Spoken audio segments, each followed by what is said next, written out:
Diawali dengan pembacaan Sumpah Pemuda, anggota Pemuda Pancasila Sulawesi Selatan memperingati Hari Sumpah Pemuda di bawah Jembatan Layang, Kota Makassar. Peserta aksi juga membentangkan spanduk besar yang bertuliskan darurat sampah. Selain Undang-Undang Cipta Kerja, sejumlah aliansi ini juga mengangkat isu sampah yang dinilai makin bertambah dan memerlukan perhatian khusus.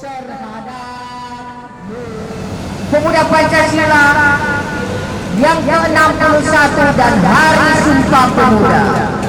Sebagai pemuda, tidak usah kita banyak berbicara.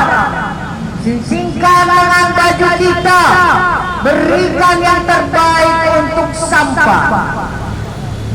Berikan masukan-masukan kepada pemerintah, baik tentang sampah, tentang lingkungan hidup, pembangunan di kota.